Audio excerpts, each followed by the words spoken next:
everybody, and welcome to our today's session. We are very happy to have a stellar lineup of speakers. Today, we will unpack how AI can help to account for climate risks. And for that, we will have people from very different industries coming together. A stellar lineup of speakers.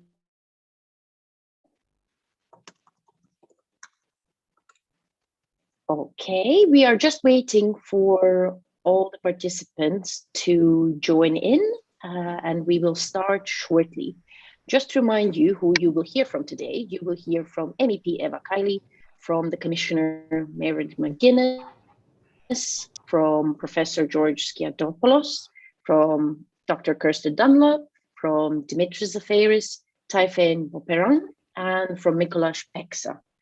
So as you can tell, we have quite a lot of speakers, and we will tackle the discussion from different points of view.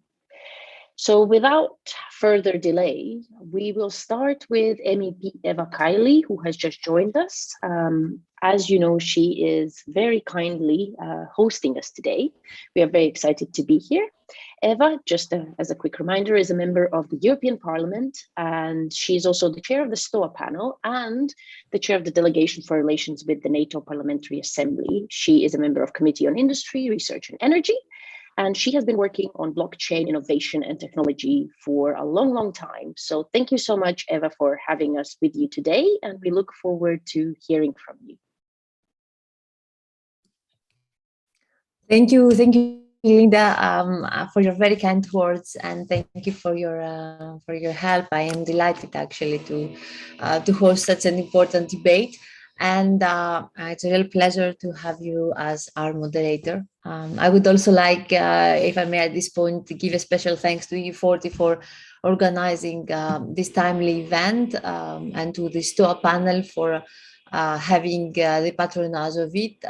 As you know, I'm chairing Science and Technology panel since several years now, and we are always trying to understand emerging technologies, the impact they have, and also the potential that they have. It's very important also to have people like the EU40 that help you to give your message and better outreach, and also to involve young people, that they are the ones who will be affected the most. So I would also like to thank the fantastic lineup of speakers that are joining us online to discuss how digitalization and artificial intelligence can support sustainable finance, particularly by helping our financial system account for climate risks. This is something that is not taken under real consideration, but I just came back from a visit to Washington, D.C., and it's really high on the agenda now, and as not expected maybe from both the Democratic Party but also the Republican Party.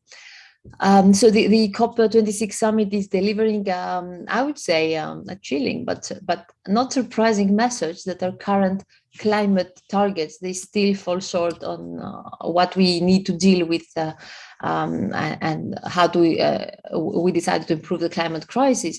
Indeed, last week, the International Energy Agency noted that we would need to implement in full and on time all the climate pledges made to date to keep the rise in global temperature to 1.8 by the end of this century. And it's the first time, although we have high targets of sufficient ambition, to hold global warming below 2 degrees. However, it's still insufficient to limit it to 1.5. And it misses basically the real goal of the Paris Agreement, and it also dramatically increases the climate impact.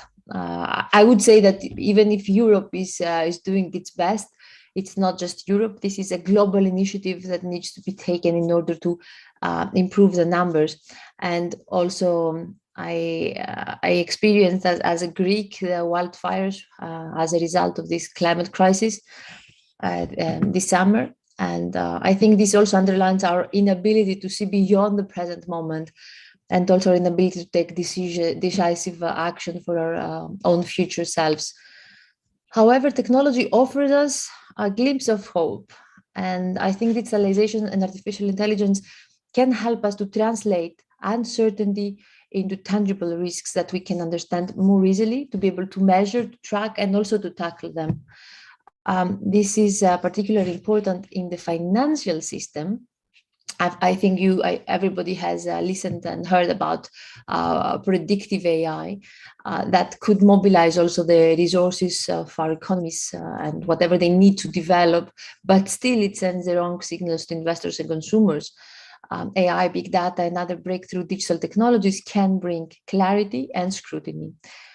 For example, AI could help investment bankers combine and analyze large amounts of structured and unstructured data to measure environmental, social, and governance performance of a company over time, to connect actions to outcomes and incorporate the results into their evaluation. Smart people can make sure that the data that they are collected, they can train the algorithms to provide us better and better quality of results and outcomes and understanding.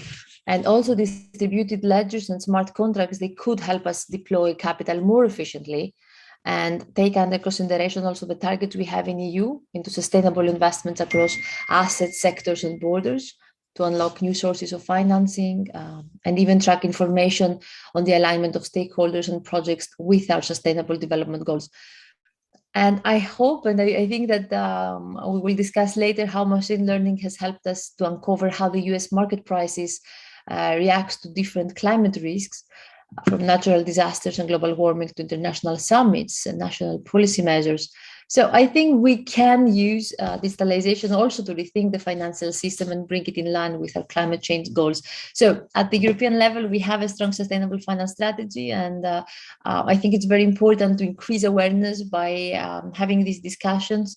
So I look forward to hearing and learning more from our distinguished speakers today. And I want to thank again the organizers, our panelists, and our guests. And the floor is back to you, our great moderator, Linda Zelina. Thank you so much. Thank you, Eva, and thank you for also highlighting the big change that we're seeing in terms of finally having some sort of political consensus that we need to figure out how to actually progress with the sustainable finance agenda and how to improve the data, because that will be an absolutely key aspect to trying and to progress in terms of the measurement of the impact of figuring out how do we actually assess whether companies and businesses and financial institutions are making any progress.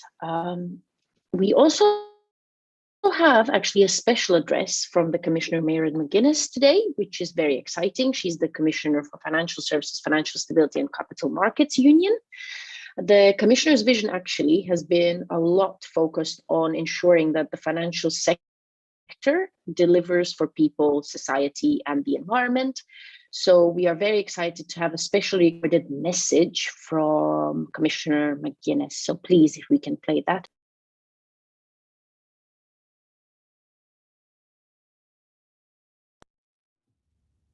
A very good morning, ladies and gentlemen, and a big thank you, Eva, for inviting me to be part of today's event.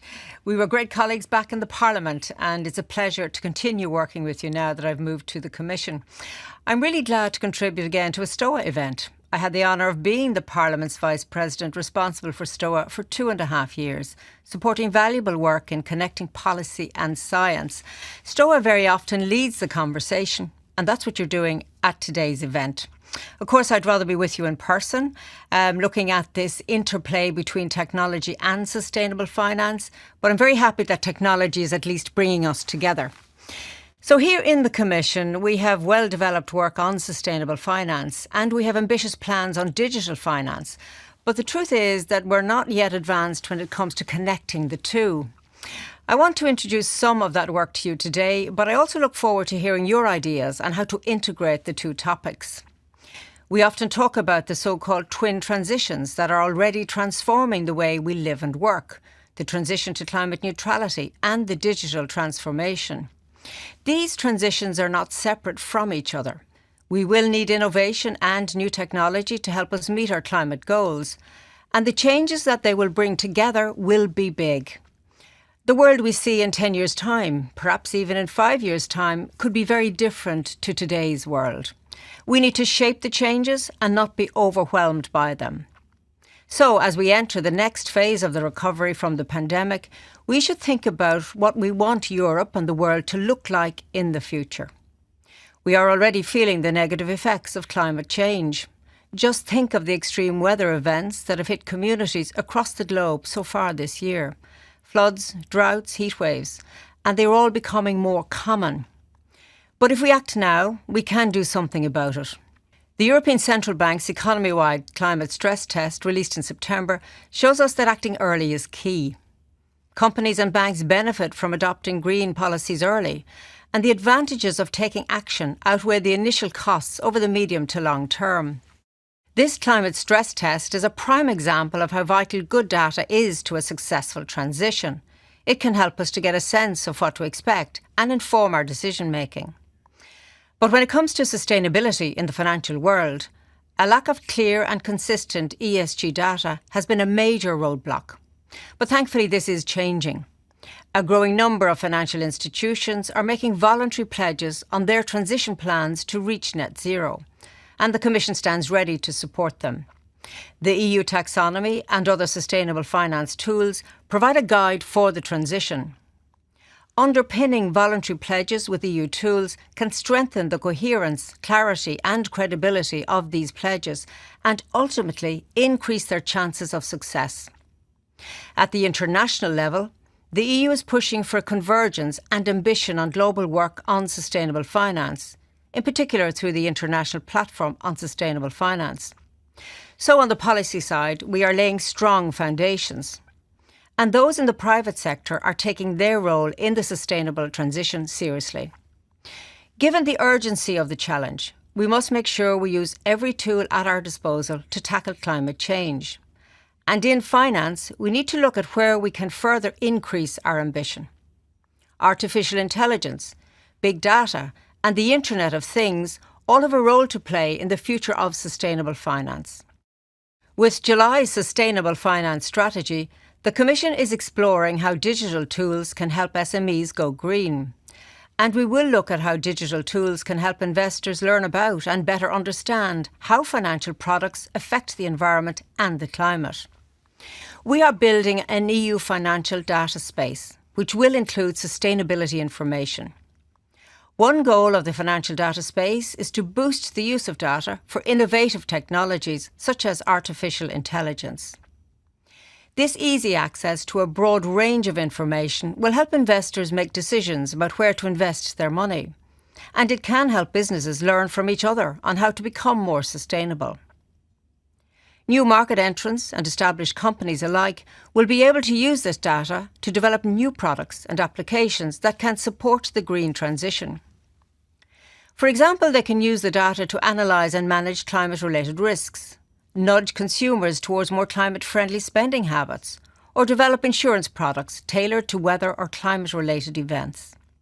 Building links between our EU financial data space and other data spaces, including the Common European Green Deal data space and the Mobility data space, will enable users easily access and use different sets of relevant information to advance their work. The European Single Access Point, which we will propose before the end of the year, will be the first step towards this EU financial data space. It will give investors seamless access to financial and sustainability-related company information. And we're not going to stop there. By 2024, we aim to have an open finance framework in place. The revised Payment Services Directive marked an important step towards the shaping and reuse of payment account data by banks and third-party providers to build new services. Building on that experience, the aim of an open finance framework is to open up data sharing among financial institutions beyond payment accounts and banks, including insurance firms and asset managers. That will help create better, more innovative financial products. At the same time, we also want to maintain a level playing field between new and existing entrants in the financial sector. Something else we're currently working on is the EU Digital Finance Platform, a collaborative platform bringing together fintechs and supervisors, and that also makes it easier for innovative firms to test new products and applications. This will help us overcome the fragmentation that often prevents innovative financial firms from scaling up their activities. This platform could be used to see if we could support specific projects that use artificial intelligence and other digital tools to contribute to the green transition. While technology can bring important benefits to the sustainable transition, it does leave a carbon footprint. Digitalisation is powered by data centres, which tend to have substantial energy needs. But we are already taking this into account in negotiations around the regulation on markets in crypto assets, which is currently being debated by Parliament and Member States. The Commission will keep working to encourage the development of and investment in low or zero emission data centres. So to conclude, the financial system is undergoing deep structural change. If we want to protect the planet for generations to come, we need to make our financial system green and ensure that finance flows to sustainable businesses and projects across the EU. On top of this, the financial world is undergoing rapid digitalisation. New products, new services, new companies, new asset classes, and almost all of it accessible online in just a click or a swipe. The Commission wants to make sure we use the digital tools at our disposal to help finance the sustainable transition of our economy. And we want to ensure that digital innovation in the financial world is part of the climate solution. There are a lot of exciting opportunities in this area.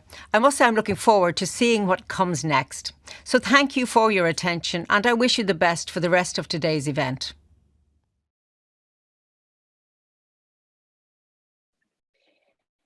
That was a fantastic message from Commissioner McGuinness. It's great to actually see the appreciation for STOA's efforts in hosting these discussions and debates that are much necessary, and also highlighting the point that actually we need to act now before it's too late, because inaction is much, much costlier in the long run. It's also interesting to remember that we are going to see the European single access point, which will be a very important development. And it will be very interesting to see how we actually improve going forward the data space and actually figure out how to do not just self-reported data, but also use these digital tools to create more reliable and meaningful data, which is exactly what the financial sector needs and wants. So, without any further delay, we will now start our discussion, because we have some of the best experts in Europe, people who are working on these topics for many years, to share their insights and talk about how they see the developments in this space. So first up, we will have Demetrius Zafaris, who is the head of risks and financial stability at the European Insurance and Occupational Pensions Authority. He has been responsible for EIOPA's activities in the areas of financial stability, crisis management, and also research and studies. But before that, actually, it's interesting, Demetrius did have quite a long career also in the commercial banking sector. So he has seen the different sides of the equation. So we're very excited to have you with us today. And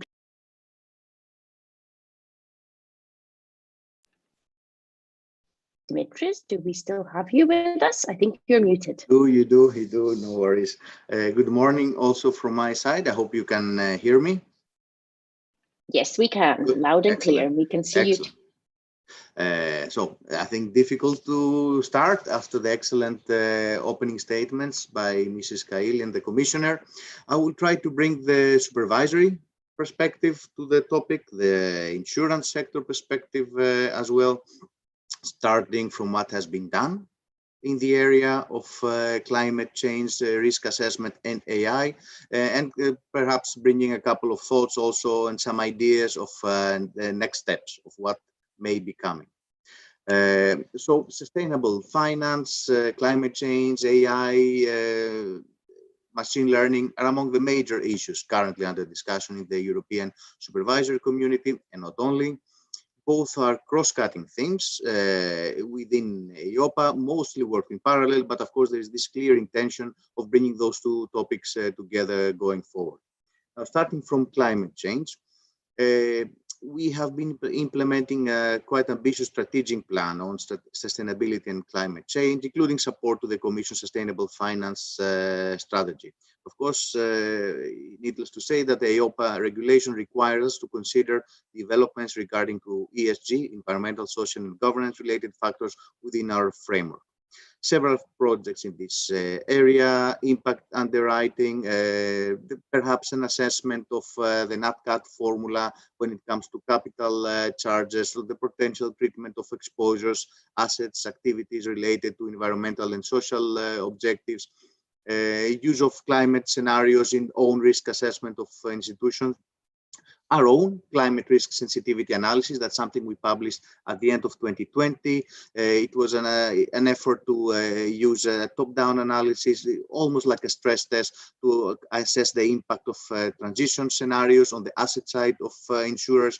A clear reference there, which also coincides with what the Commissioner mentioned before, that delayed policy action will have a more severe impact on the asset side of the sector. So they need to be proactive and they need to move quickly when it comes to policy measures. We will supplement this type of analysis with also bringing the attention also to physical risks, because especially for the insurance sector, it's not relevant only to look what happens on the transition side, on the asset side, but also on the liability side and the products. And of course, incorporation of ESG risks in EIOPA risk dashboard, developing stress test methodologies, consulting these methodologies with the insurance sector and other stakeholders, and trying to be very transparent about the way forward. Now, what about AI? What about artificial intelligence and machine learning? It allows, let's take a glance first of what happens in the sector, on the insurance industry. It allows companies to carry out more granular risk assessments, pricing strategies, increasingly efficient claims management process, and perhaps to fight against fraud more effectively. There are benefits there, such as prediction accuracy, automation, new products and services, and cost reductions that can be quite significant. However, ensuring fairness, non-discrimination, transparency, and perhaps what we call explainability can be challenging. There is work for the industry there, work for firms to address these challenges. As EIOPA, we did publish a report. It was at the beginning of the summer in June 2021, a report on artificial intelligence governance principles, which is very relevant to the topics I just mentioned. When it comes to applications on tackling climate-related risks, for firms, staying again on the sector, companies are slowly trying to use large data set and AI algorithms to assess business risks for climate change with better accuracy. Lessons are being learned also from other business lines, such as motor insurance. We published a review on the use of AI and ML techniques that found that approximately 55% of firms, of insurers use or applying or experimenting with the AI, ML, and ML when it comes to motor insurance, which can potentially support the development of also new climate change models, predicting or even preventing claims through the identification of successful adaptation strategies. AI could support easier, quicker claim process for customers following NatCat events.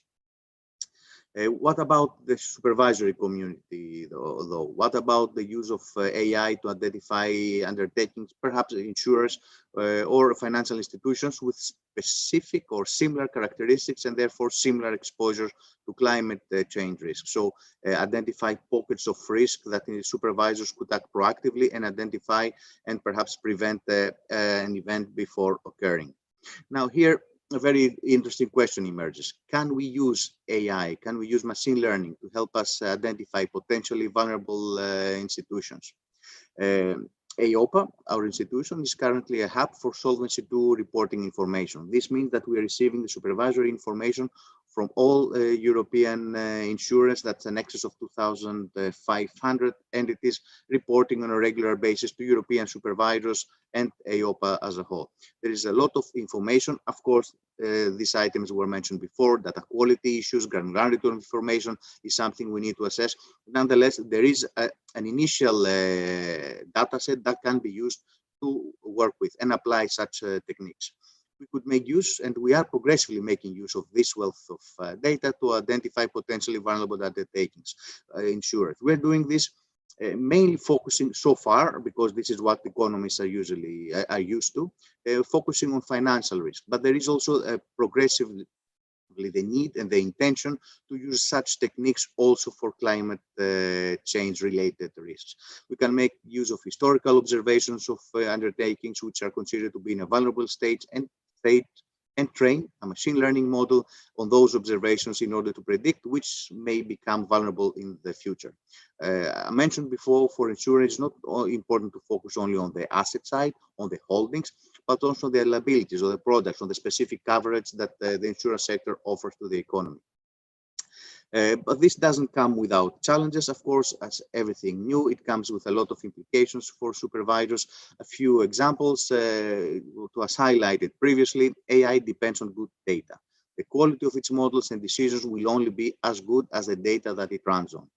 A scientific understanding of the issues needs to lie at the bottom also of all AI applications. Scenario generation, risk analysis, good policy measures need to be based on a deep understanding of the issues. AI can support this, but cannot be seen as a silver bullet or develop into some kind of black box that it will be difficult to explain. More granular risk assessment could also potentially mean higher premiums for some. This is not a new phenomenon, of course, but AI could accelerate trends that make insurance perhaps unaffordable and available for vulnerable segments of those living in catastrophe-prone areas. This is another topic that the supervisory community, again, and not only, should pay focus on. I think with this, I should take a breath now. I think there are enough topics to discuss going forward. I'm really looking forward to hear also the rest of the interventions, and happy to take any questions of these topics. Back to you. Thank you, Demetrius. Thank you for providing us a big picture view in terms of what supervisors and regulators are doing and what they're actually struggling with in terms of the granularity and sometimes quality of the data.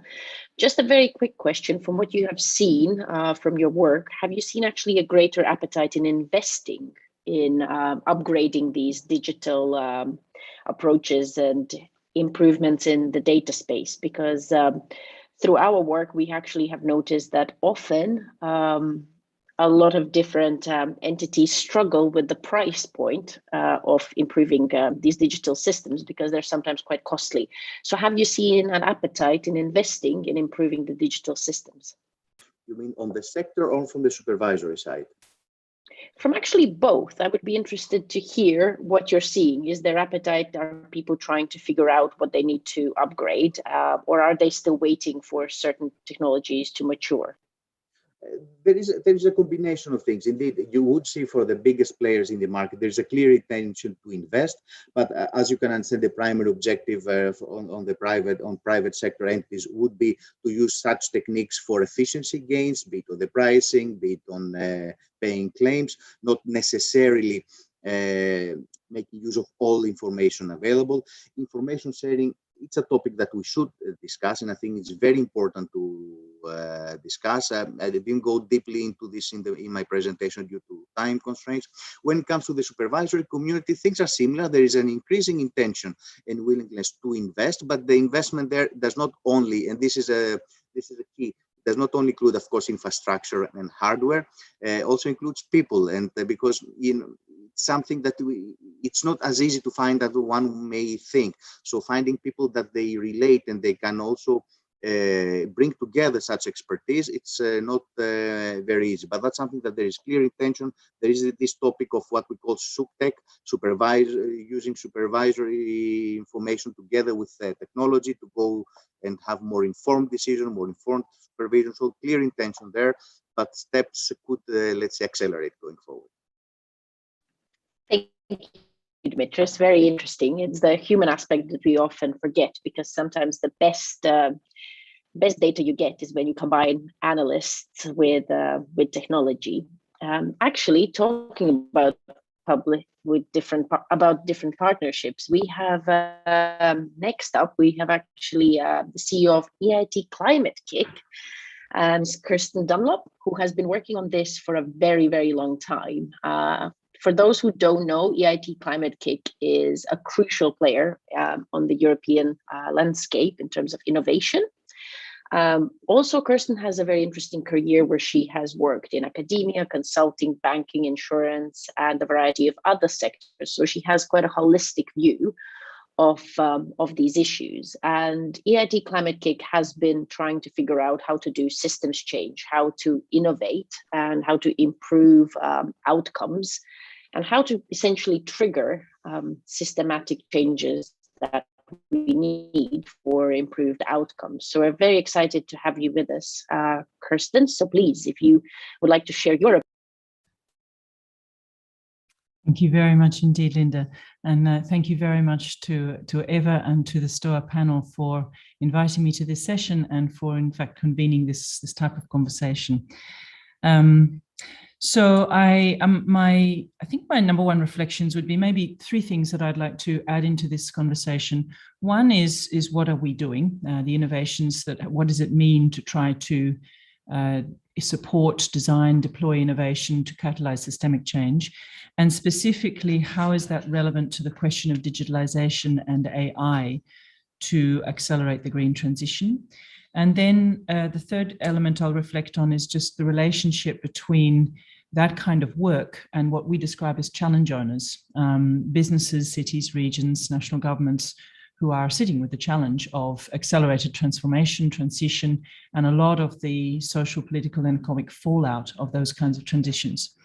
So first things first, we are an organization that operates through partnership, as you rightly said, Linda, and that means that we have a wide source of innovation solutions, and in the broadest possible sense, because the EIT Climate Kick from its beginnings, at the end of 2009, beginning of 2010, chose to work on the areas of climate change that are most difficult and intractable, that sit right between sectors, like some of the complex trade-offs in land use between protecting the environment, biomass, bioeconomy, climate-smart agriculture, and the needs to think about the way in which we restructure our urbanization and footprint, or urban transitions, where it's not just a question of energy substitution, but how do you change complex historical footprints and the businesses and industrial value chains, and right through to scope 3 and 4 emissions that are embedded in them, core materials and so on, and in fact the financial system. We've been working on the core finance system for a long time.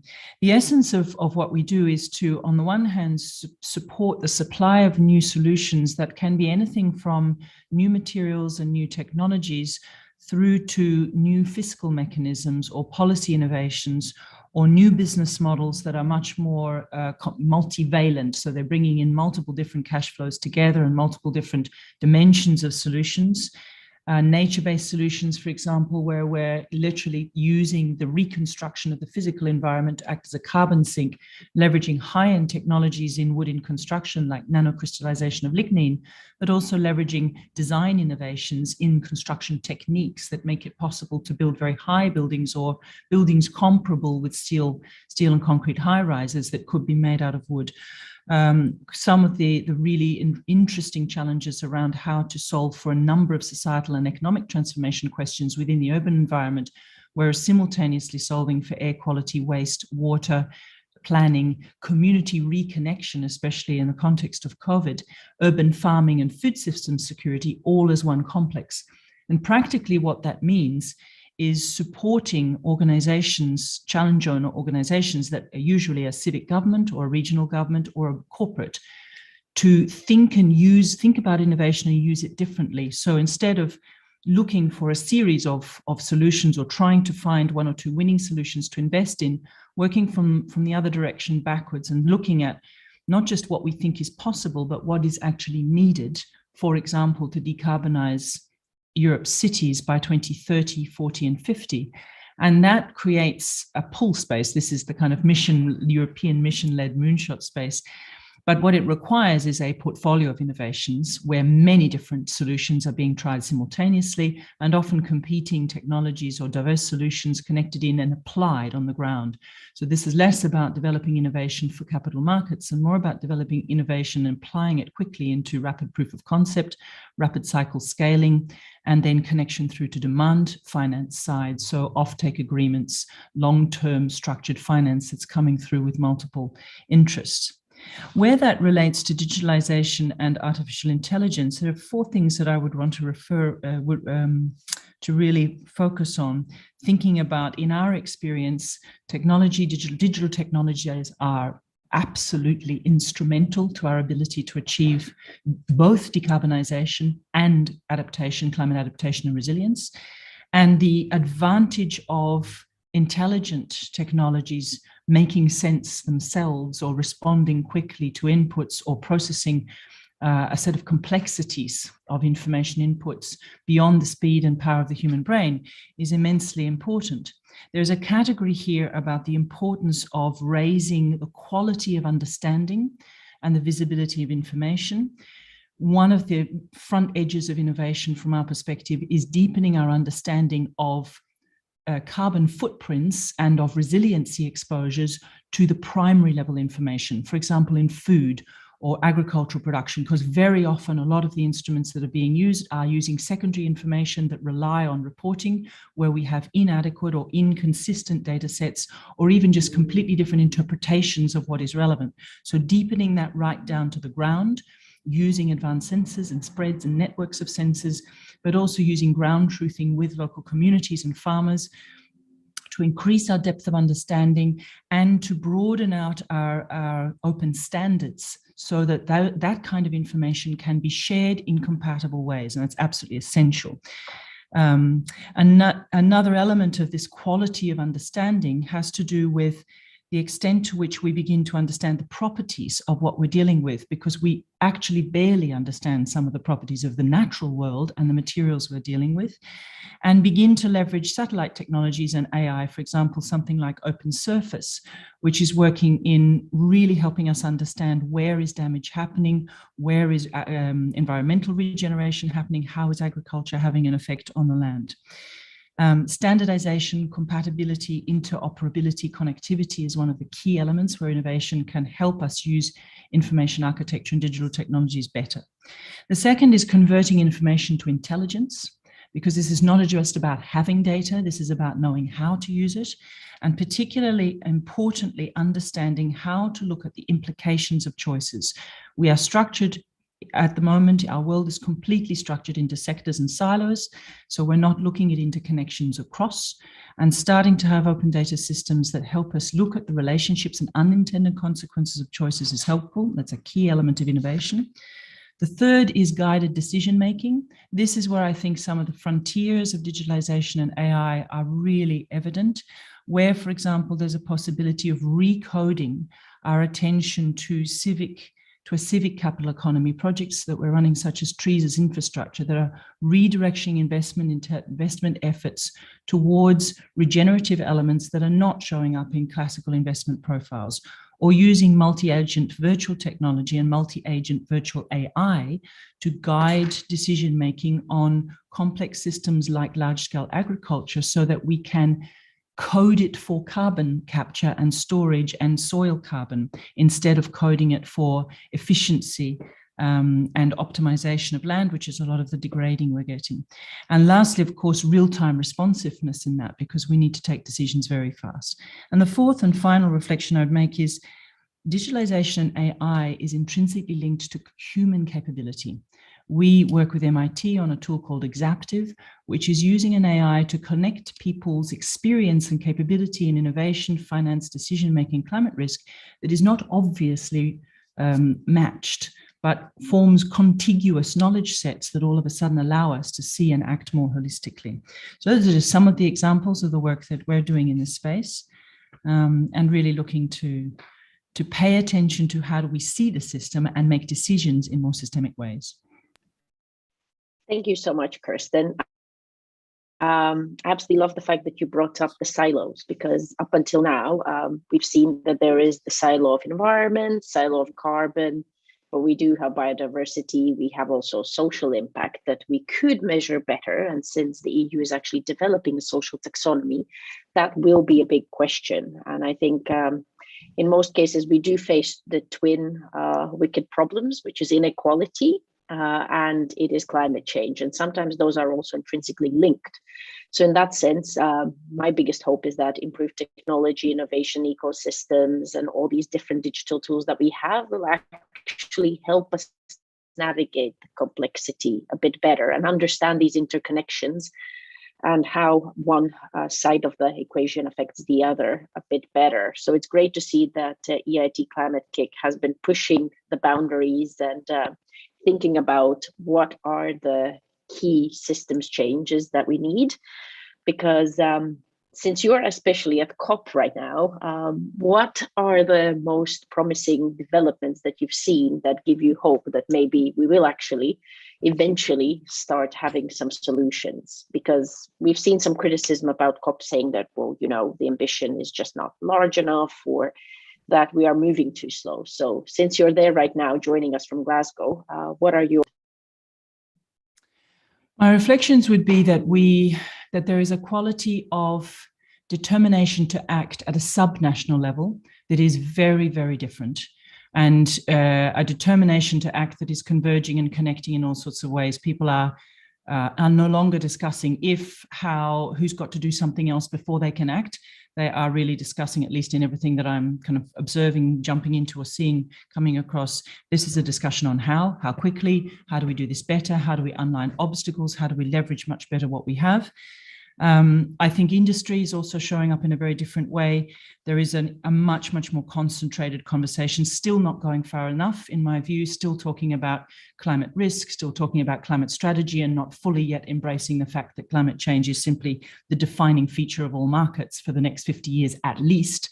So this is not about having a climate strategy. This is about having a strategy that enables your business to be effective and to survive.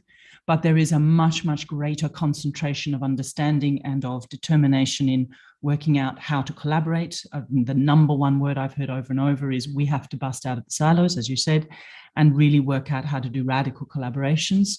I think what is exposed is the extent of disconnect with the national level political process and national level, and the extent to which that is also a marker for disconnects with structures of global trade and trade finance. So there's a real energy and a sort of problem solving on the ground at subnational level of all types, including the way in which industry is looking at value chain actors. And then there is a real challenge on the multilateral international scale.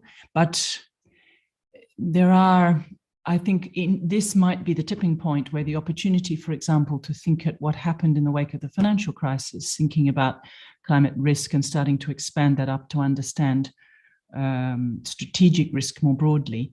After the wake of the financial crisis, the Financial Stability Board introduced the notion of organizations, financial institutions that were too systemically important to fail. I think we are close enough now to being able to name value chains, economic systems, and food systems that are too systemically important not to transform, and begin to lay in place both the combination of regulation, information, and innovation that can make responses to that effective.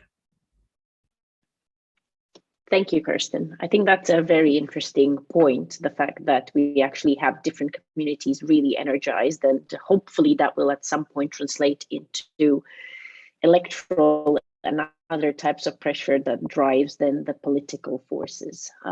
Talking actually of communities of knowledge and different stakeholders, I think it's a very good moment for us to bring in Professor George Scadopoulos, who is the Professor of Finance at the Department of Banking and Financial Management of the University of Piraeus. And he's also has a position at the School of Economics and Finance at Queen Mary University of London. So George has many hats, as you can tell. He is part of academic community, but he's also the director of the Institute of Finance and Financial Regulation. So he is looking at these topics from an in-depth perspective. So we're very excited to have you here with us. Thank you for joining. And I believe you have a few shares. So please tell us, what is the evidence community or the financial academic community thinking about this, watching COP and having worked on these topics for a good while? Please, George, the floor is yours. And if you want to start sharing your screen so we can see your presentation. Sure. Thank you very much, Linda, for your kind introduction. And thank you, Eva, for inviting me to this very interesting panel. And of course, many thanks to the team, and especially Marie Markosian and Victor Aguilar. So let me share a couple of slides I'm going to navigate you a bit in some sort of guidelines, if you wish, for policymakers based on our research where we use AI to address a number of interesting questions for policymakers. In particular, we're going to see whether the stock market cares about climate change risks, and if it does, for what types of climate risks does it care? So this is a very timely question. I show here to you a couple of quotes from Christine Lagarde and from Tariq Fancy, the former CIO of BlackRock. So Lagarde says that climate risks are not adequately priced.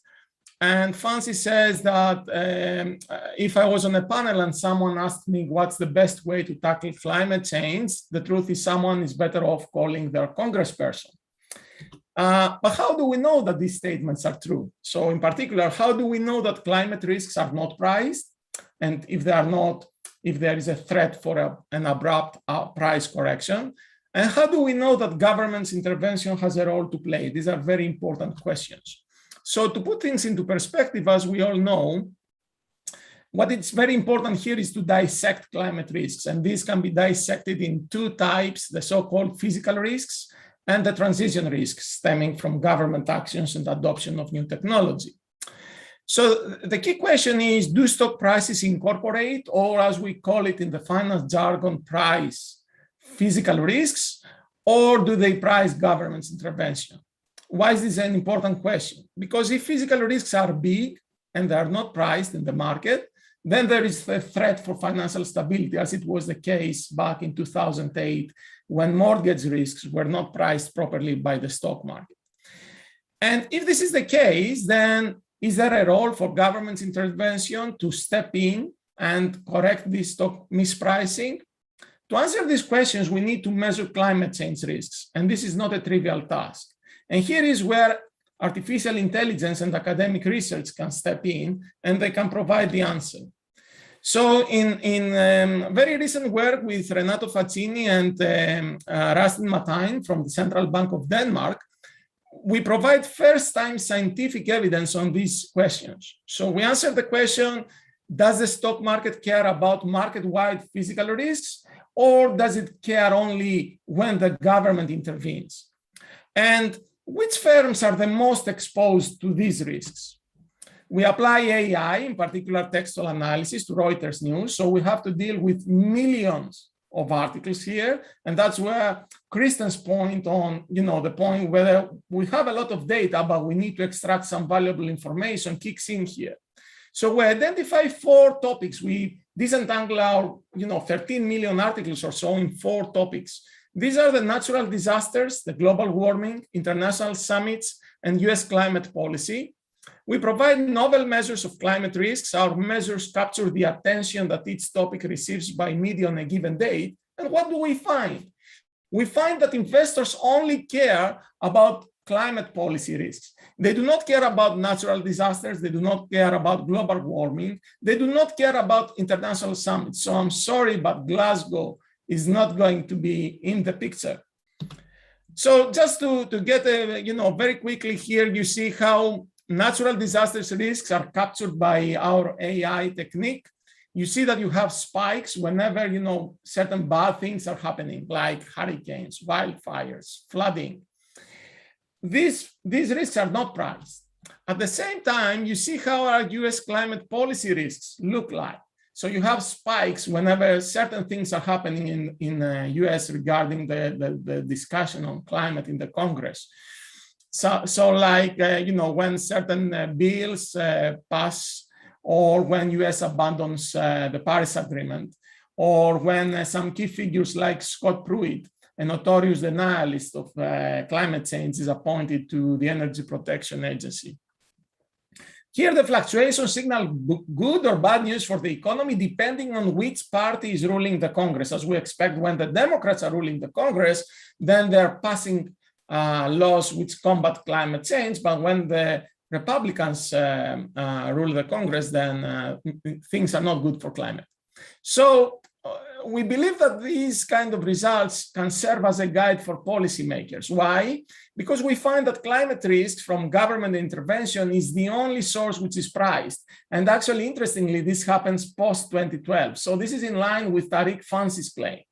The most exposed firms, here we have a surprise. The most exposed firms are not polluters in general, but they are the polluters which show no intention to become greener. As we know, there are certain polluting firms which, however, are great innovators, for instance, in energy. So we should not throw, the baby with the bathwater here. We have to be careful. Physical risks from climate change are not priced. This is in line with Christine Lagarde's statement. Possible explanations for that. Maybe investors pay limited attention, and it's only the political arena which can serve as a wake-up call. Investors may be lacking information about firms' exposure to physical risks. That's why the regulation on disclosing climate risks is very important here and has an important role to play. Or investors may be simply myopic. They only care about short-term risks. They say, who knows, disasters, natural disasters pose risks which may occur, in 20, 30 years down the line, but government intervention has an actual effect because it's going to affect us financially right away. So what's the implication here? Policy intervention is required to address the market failure. There is a caveat. The recommended action holds provided physical risks are systemic. So we need to ensure that physical risks are systemic. Once we do this, our results clearly show that policy intervention has a role to play. If you're interested in this kind of research, here is the full paper and some photos of my co-authors. Thank you very much for your attention. Thank you, George. Extremely interesting that your research actually highlights the short-termism of the investment sector, which is, I guess, the incentive structures that we have built in currently. So do you believe that this drive towards digitalization, better data, better understanding, do you think that that can change things? And do you think we need maybe more educational work to be done? Because unfortunately, in a lot of cases, these communities, as Kirsten highlighted, exist in these silos. So in your view, what could drive the change? What could actually help the financial sector to start thinking in long-termism? Do we need more policy because it seems they react to it very well? Or do we need that combined with education? Or where do you see the best pressure points for change? These are very good questions, Linda. I think the answer to your questions is yes. So digitalization and AI can definitely help in the sense that it can help disclosing more information. For instance, we're familiar with the greenwashing effect in various firms. Through AI, we can really identify whether a firm really has a good intention regarding the environment or not. Also, AI can help us measuring climate risks more accurately. So coming to Demetrius Zafaris' points, this is also very important for risk management purposes. It's also very important to investors when it comes to constructing portfolios, because this can allow them to take climate change risks into account in the portfolio construction process. And of course, we need more education. And of course, policymakers have an important role to play. My experience, at least, is that in many cases, people simply try to tick the boxes. They simply try to tick the boxes without really taking measures, real measures to tackle this climate risk. That's why also in our research, we find that international summits are not priced. We believe that this serves mostly like a marketing tool, if you wish. Any decisions which are taken there, if they ever come into legislation, they take awfully a lot of time to get into legislation. So I think AI can definitely help here. Academic research can help. And of course, there is a long way to go. Thank you. Thank you, George. I think it's very encouraging to see that actually in terms of academia, we have more and more PhDs and more academic community around climate change and climate risk and impact measurements. So, I mean, it's still relatively early days. So let's see how this space speeds up and heats up at the same time. And hopefully we will have better experts going forward. But thank you so much also actually bringing up risk, because we do have somebody who is very well positioned to tell us about what's happening in the risk management space.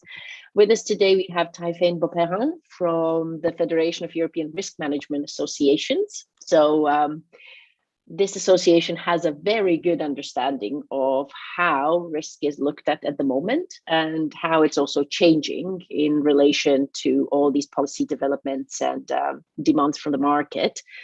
Tayfeine actually has also done a lot of work for Euro Chambers in the past. So that's the Association of European Chambers of Commerce and Industry. So she has seen different sides of these different sectors. So we're very excited to have you with us today. So please, Tayfeine, if you want to come in now and tell your...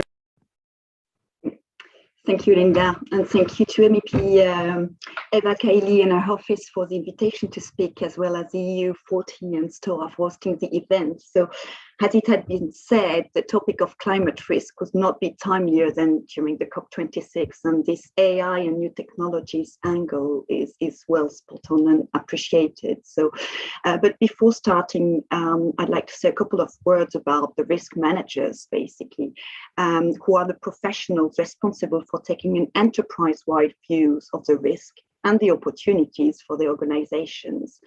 And to do this, they rely on the framework of identifying, assessing, mitigating, transferring risk, and then data is key in this respect. So coming to the topic of today, I wanted to lead with a statement.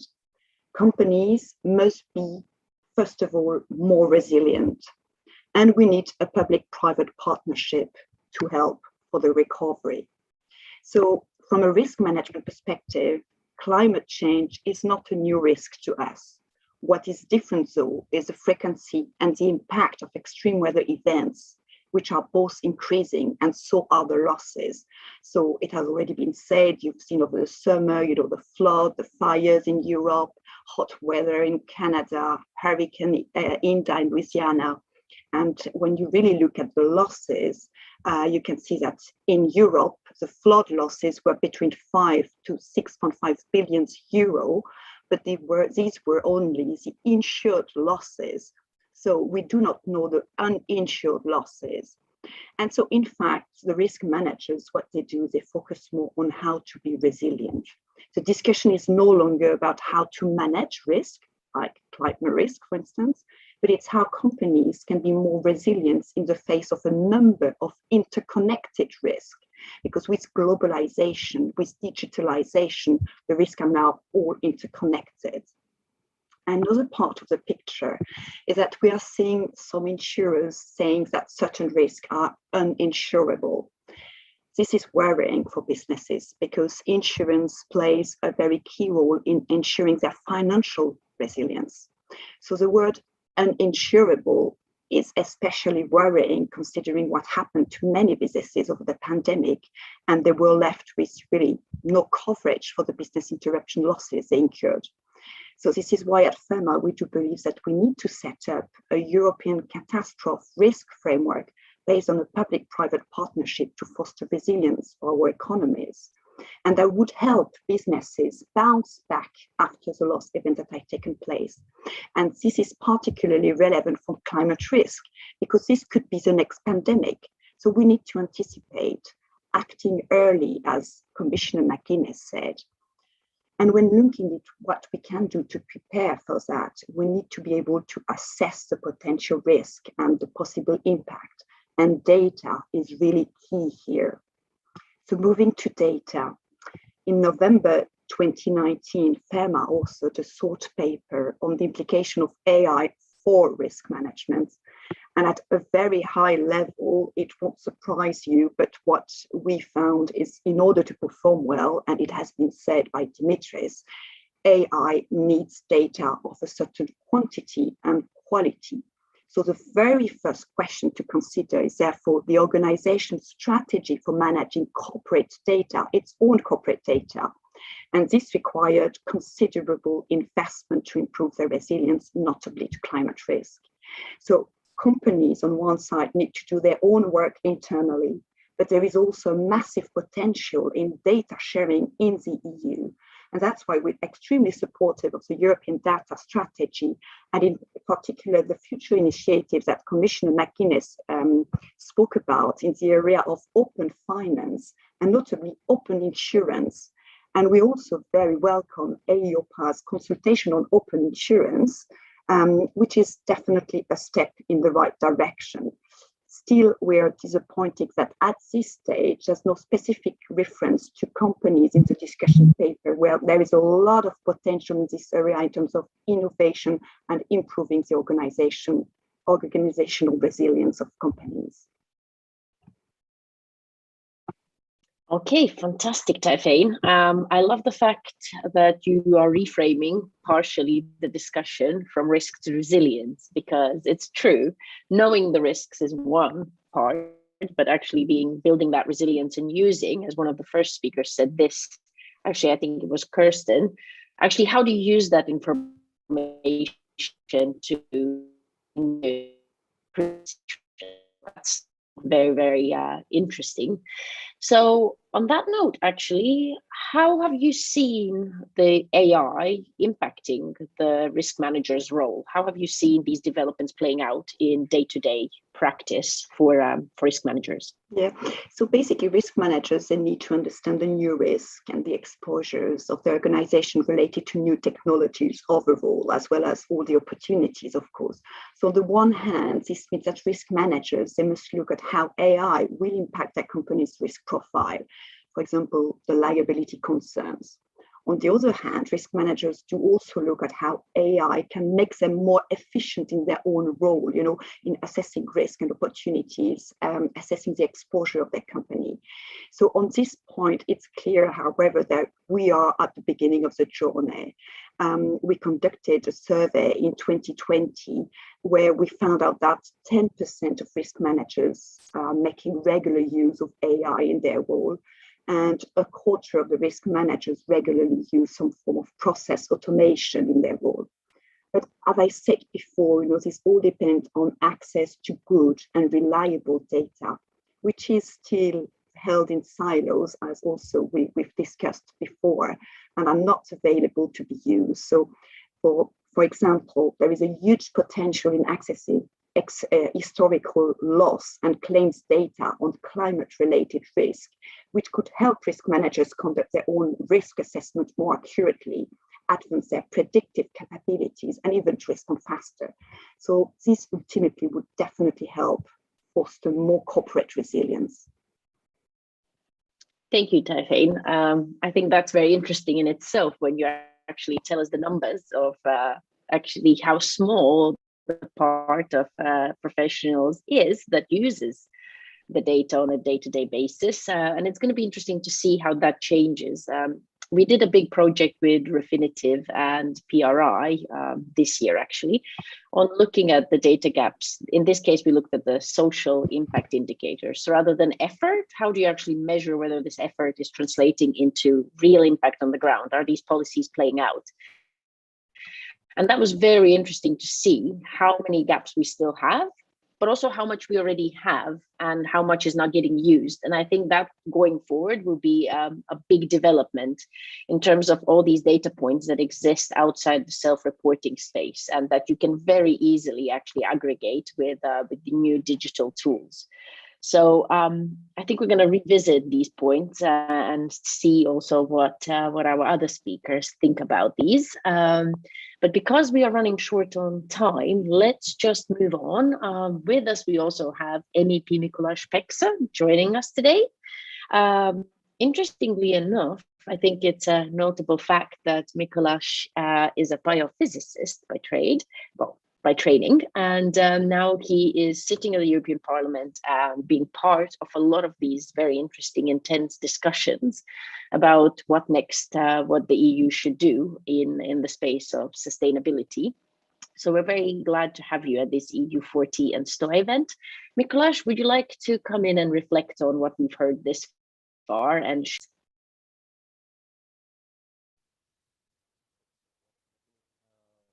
we can't hear you, so I think we might have a small audio issue. So let's see if we can fix that, please. Let's try again, Mikuláš. No, we still cannot hear you, unfortunately. While we're trying to fix that, if our technical team can please look into this. If Kirsten wants to actually come in now, because I think she has actually been working on managing risk in insurance and has touched upon this work. So please, Kirsten, if you'd like to come in now while we're waiting until mid. Thank you, Linda. I was just, it was a build on Taifan's reflection. Thank you very much. It's really important building in the picture we're building. I think one thing that I would add is for any business, and it becomes very evident when you're starting to work into the heart of insurance. I've spent a long time working in the north and the south of the global world in insurance. And it's very interesting when you're working in the southern hemisphere where insurers repair. So they're the biggest home repairers and motor repairers in the country, and you start to really see the depth of supply chains and how to reduce underlying risk. But I think one of the critical things in what we're discussing is to expand what we're describing as climate risk, because there is the physical risk, of course, and the extent to which that is increasingly more volatile and unpredictable. And there's transition risk in terms of the impact of regulatory change and the impact and costs of transitioning whole business models and value chains and supply chains. But there's also the risks associated with the societal license to operate. And there are significant risks associated with the ability of organizations to pivot and to let go of existing successful business models and operate in a world where the business context is no longer a steady state predictable environment, nor is the financial context on any level of the business itself. And that is another, in fact, if anything, one of the critical pieces of what I would describe as the strategic risk associated with climate. How easy is it for businesses to reinvent and to access innovations, for example, to help them transform the core business model that is not diversification in startups, but really the embedding of very, very different assumptions about how we define value, how we think of economic structures, how we think of public-private value creation, how we bring in blended finance, and how we change kind of core materials or assumptions about demand, consumption, and so on. So I think it is also really critical. And then for insurers, for example, in my experience working with large insurers, to introduce and subsidize or pay for technologies like four-dimensional printing, where the properties in the material world change themselves if you print them in molecularly, to reduce the underlying risk, so that because as soon as we increase what is already happening in parts of the world like Australia or North America, where significant parts of retail insurance are already unaffordable and commercial insurance increasingly becomes so, then we have the problem of all of that risk falling back on the states, and the state being the insurer of last resort. So we really have to completely redesign our notion of handling risk in the system and turning it into a driver of accelerated investment in the innovations that restructure the way we're doing things. But it is, of course, as we're saying, a problem of joining together worlds that don't necessarily currently act together and leveraging what we can in the way we're using information architecture to enable that. Fantastic. Thank you, Kirsten. The information architecture, indeed, I think that's a very good point to bring up in terms of how to use it, how to understand it as well is absolutely key. I believe Demetrius wants to jump in here because he has a quick reaction to what's been said. Then we're going to go back to you, Taifein, and then we're going to try Mikuláš one more time. Okay, so please. And again, perhaps building a bit to what Taifein and Kirsten mentioned before, but Taifein, when you mentioned the insurability or lack of insurability, because indeed, as climate change deteriorates, more events, prices may increase, premiums may increase, and there may be a point that some risks are not then insurable. But that's moving into the more extreme events, maybe moving into the medium or long-term future. But what about today? Because today we do have a protection gap. So it's not like today, let's say all risks are insured and the population is covered, because indeed today we do have big part of Europe with significant risks not being covered. We do have this discussion of what can be do, what policy measures can be taken in order to limit to the extent possible the protection gap.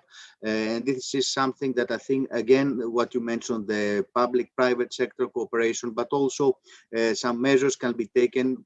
Perhaps we should also see it at the European level, because there could be European solutions for something like that to limit the impact of the protection gap as it even currently stands. Thank you, Demetrius. Very interesting, bringing our attention to the protection gap, because I guess we already have seen certain reactions from the market where insurers don't really want to insure something that they know is very, very high risk or has had precedents of destruction of value. Typhaine, please, you had your hand up, so if you'd like. Yes, I wanted to react to both Kirsten and Demetrius. So Kirsten, really the point of I think what is important is to be able to support companies who are in this transition, in the business model transitioning. And here we do see a lot of risk managers telling us that their companies are investing a lot. And it is not factoring when they buy insurance product, for instance. So I would say investors, insurers should take into account all the investment which is being done towards this transition, because it cannot be done in one day, of course. And there's probably something here to reflect upon how it could be factoring to support, to give these incentives that is needed for companies to really do it. And coming to your point, Demetrius, of course, yes, the protection gap is very close to our heart as well. Definitely, probably for some, where in areas where there is a lack of coverage, probably there is a need to raise awareness also. Sometimes it's very complex. The insurance products are very complex, but overall, this insurance gap for more the systemic risk, we definitely see that the only way, because we need some solutions, because it has been a pandemic. Tomorrow, it could be climate change related risk or a big cyber event. So we need a solution. It can only be a public-private partnership. We can make it happen. We can not just say, okay, we'll leave again the governments to invest massive funds. No, we need to be able to find a solution. And I fully agree with you. Probably there is a level where the EU could do something so that we coordinate their action across the EU, because it impacts the whole single market. So all countries are impacted. Fantastic take. Thank you, Typhaine. I think it's an interesting question about public-private partnerships. We have been trying them for a long, long time. And I would really like to see a more solid reassessment of what has worked and hasn't worked, so that we can rethink that model. And with what Kirsten has been bringing up, we do really need to figure out how to do it in a more systemic way and how to see more systemic change in this space, because we keep tweaking at different parts of the system. And I think that we're still failing to think in a fully systemic way, and hopefully that technology will help us navigate that. On that note, let's try again with Mikolas. Can we please try if we can hear you? Please, I'm trying Mikolas? if you can hear me. Yes, we can hear you. Perfect. Wonderful. You're with wonderful. us. Thank you very much. Thank you very much for inviting me and for having the patience for my technical problems. Also thanks for mentioning my professional background. It's true that I'm a biophysicist, and then I somehow moved to the IT. So to say, combining those two worlds of sustainability and digital altogether. Those are two most important technological or industrial revolutions of our time. And I think they are kind of complementary, because they help each other in achieving each other's goals. And there's one general approach that more or less overlaps as an umbrella those two terms, and that's the decentralization.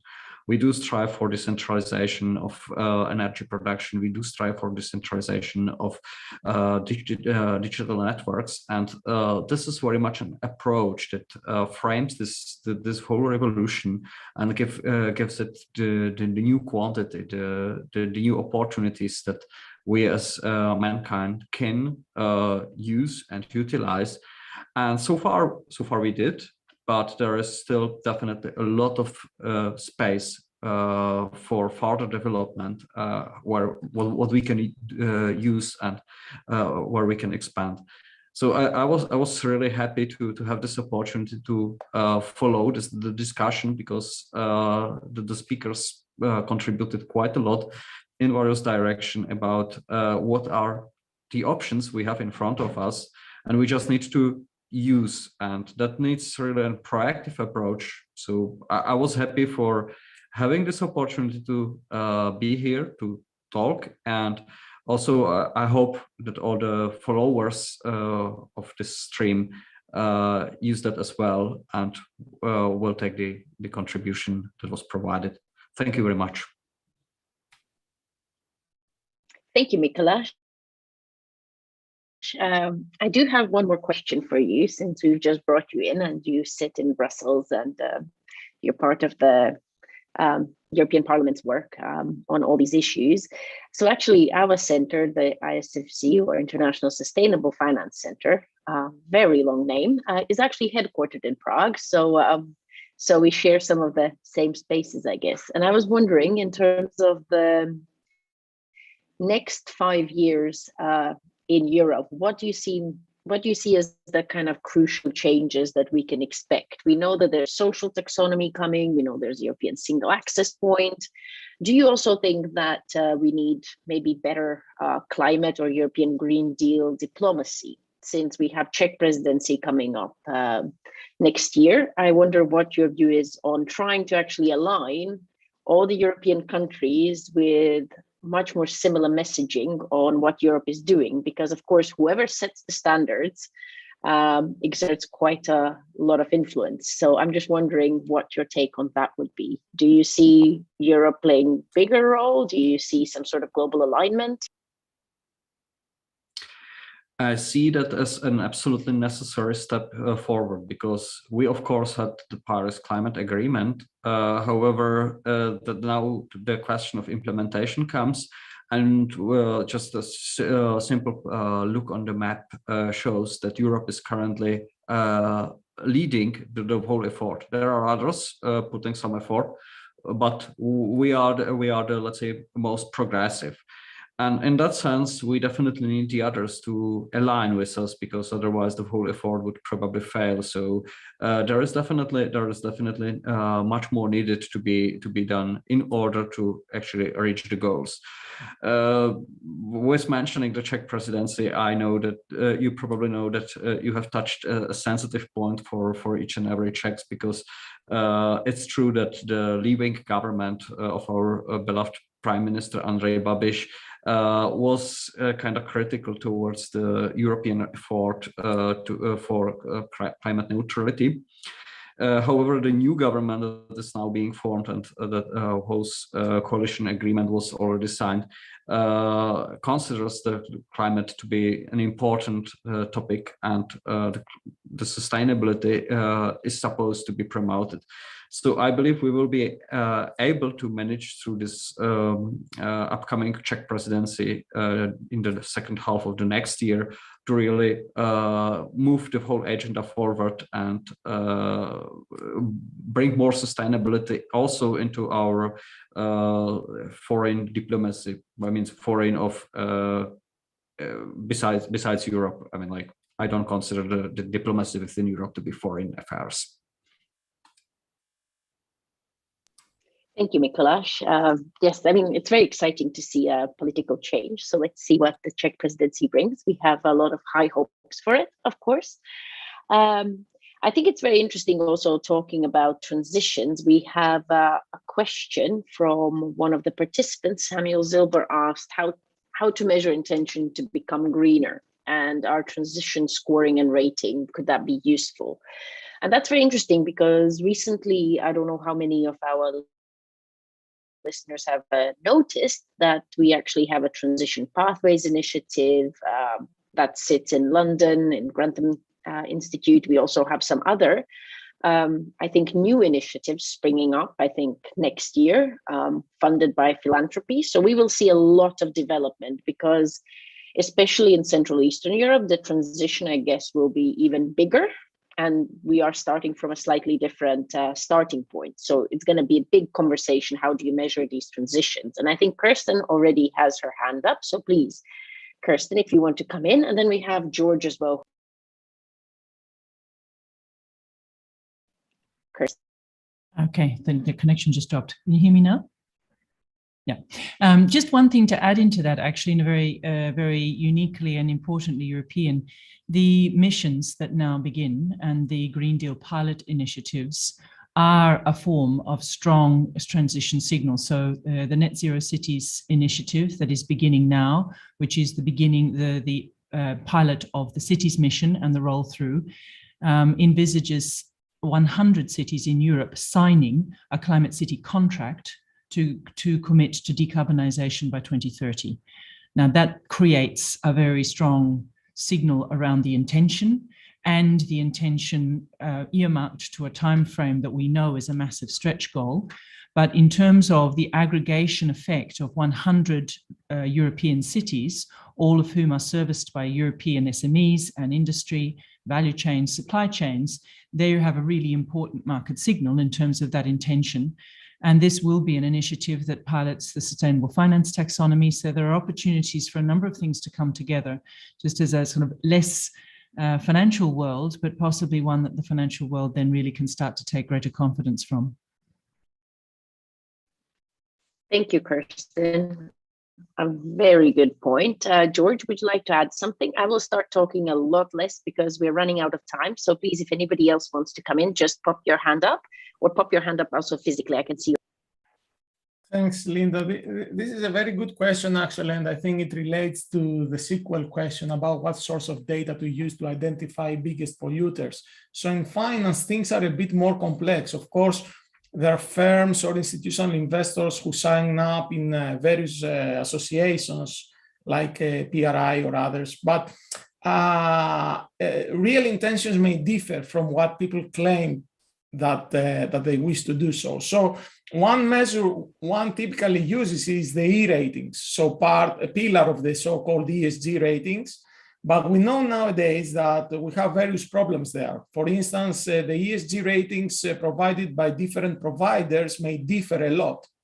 So in fact, the correlation between, in the E pillar or in general in the ESG ratings across different data providers is about 0.5, whereas if you contrast this to credit ratings provided by different providers is above 0.95. So this divergence of E ratings creates a confusion to investors and also to various analysts. So AI also has a role to play here because it provides alternative ways of measuring intentions. So for instance, recent approaches involve, go to the 10K filings in US and analyze the 10K filings through textual analysis to identify the real intentions, or even going to conference calls between CEOs or board members of the various firms where you can identify the real intentions. So I think, again, this is a role for AI to play because you can identify the real intentions rather than relying, on some measures which may be imperfect. Thank you. Thank you, George. It's actually a very interesting point. ESG correlation and the noise in that space, aggregate confusion, they call it. I think it's a very interesting point that, having worked with investors for over 10 years, actually quite a lot of them were very excited by the point that there was no correlation, because that meant that if you could dig out who, like the best data or the best performers under the E, while everybody else was looking at the wrong rating, that was a great opportunity. So for me, it would be very exciting to see how these different data providers potentially and hopefully would then get driven by the competitive advantage if you can actually prove that your data is better than somebody else's. And this is something that we've been trying to work on in terms of how does technology actually provide them some sort of competitive advantage if you can actually have a much more meaningful data that helps you predict how these companies are going to perform. Right, we've got 5 minutes left. So would there be some quick concluding remarks that we could have from Demetrius, Typhane, and everybody? Maybe the kind of 30-second pitch in terms of what do you expect going forward and what would be your kind of concluding big message to our watchers and listeners, please. I think we go Typhane first, then Demetrius, then George, then Kirsten. So basically, in terms of my concluding remarks, I would say that, we've said, the clock of climate change flies fast. It's time for action implementation, and climate change risk assessment must be a top priority, definitely. New technologies can really be a great facilitator. That's why all the initiatives of that the European Single Access Point, open finance, open insurance are extremely useful, but the data needs to be used also by the companies who are providing the data. So we need to ensure that. And last point that I'd like to stress is that climate risk is not a risk that can be considered in isolation, neither the related technology. All this should be seen really within the bigger picture, the interdependencies. And we have to avoid that by focusing only on climate risk, we will lose sight of the other major risks and opportunities. Thank you, Typhane, about the blind spot with the climate risk. Please, Demetrius. Perhaps not concluding, but adding, it's the topic of impact underwriting and potential links of impact underwriting to AI. Impact underwriting promoting a risk-based approach to climate-related adaptation measures in insurance products. With other words, adaptation measures that they are implemented before a loss occurs, and it can actually reduce the physical risk exposure of the policyholder and the insured losses for insurers and the society, of course, as a whole. This is a key tool to maintain the availability and affordability of non-life insurance products in the future. And I'm sure that this is another area that AI, machine learning, and making use of data and information can be added here. Thank you, Demetrius. A very good point. Kirsten, you next. I think I would, just two things. One, to answer explicitly the question around the source of data to identify polluters. Actually, there's a whole constellation of AI-based organizations, starting with Carbon Tracker, that are now using satellite imagery and AI to literally track emissions from every single point and put it together off the ground. So there are now, and it's an open data system, so there start to be global sources. My reflection would be, if we're really asking ourselves about how the financial system accounts for climate risk and leverages digital technologies, there is a real opportunity here to reverse the paradigm. How do we account for the risk of not acting, and then locate the risk and the cost of acting in that delta? Because we are continuously talking about pricing the single risks or talking about pricing the costs of transition, but sometimes we forget to put it in the context of the costs of inaction. I do wish to carry in from COP. I had a conversation last night with the Government of Scotland and the City of Glasgow on some of the reports that are coming through on housing valuations once you start to price in climate risk. And where you can see that the really significant problem is the social risk of dropping that in immediately, because it immediately catalyzes instant negative equity. And all of a sudden, then you've got a massive social transition risk. So how do we help the financial system to account for and think about leveraging a transition through also in terms of societal just transition impacts? Thank you very much. Indeed, finance does operate in society, and society does impact also financial risk. George, very quick few seconds, and then Mikolas. Sure, thanks. So our research shows that investors do not pay attention to natural disasters. They pay no attention to international summits. They do pay attention to government intervention. And I would like to add to Tai Feng's comment, climate risks are not the only type of risks, as Tai Feng correctly said. And that's why we also are bringing up the caveat. Our research shows that government's intervention is going to correct mispricing, assuming that these climate risks are systemic. So we need to pay attention that the climate risks are systemic. Otherwise, we may be hurting companies which are innovating. They may be seemingly polluting, but they're innovating and transitioning to a new state. So we need to be very careful there. And at a firm level, as correctly also pointed out by Kirsten, E is just a pillar of the ESG triplet. So it's also very important to have good governance. It's also very important to have a good social dimension. Otherwise, without good governance, for instance, climate is not going to work. Thanks a lot. Thank you, George. And thank you, EU40 and STOA for hosting us. We will give Mikolas now the very closing remarks. Thank you very much for the word. I mean, like this was really interesting discussion about how to create more sustainable economy, and I believe this type of discussion shall be held much more often, because not only on the European level, but we do need it for on all the levels, for the national, regional, on municipal level, because the real change starts by every single man or women, by the participation of each of us. So hope to meet you next time for those discussions, and we will move the sustainability forward together. Thank you very much, Mikolas. And it's a good reminder for all of us that essentially every single one of us has some responsibility and a role to play. So it's not somebody else's job to try and improve the situation. I think every piece of the puzzle needs to play its part, and everybody needs to keep in mind that fighting climate change and inequality, let's put it that way, is not somebody else's job. We can each contribute through our current roles, whether we're in finance, banking, risk management, whatever it is. Keeping that in mind, keeping it a bit less abstract, is a great idea.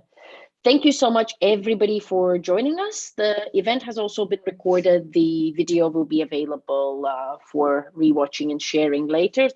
Thank you, everybody, for great contributions and interventions. Thank you, EU40 and STOA, for hosting us, and MEP Eva Kaili.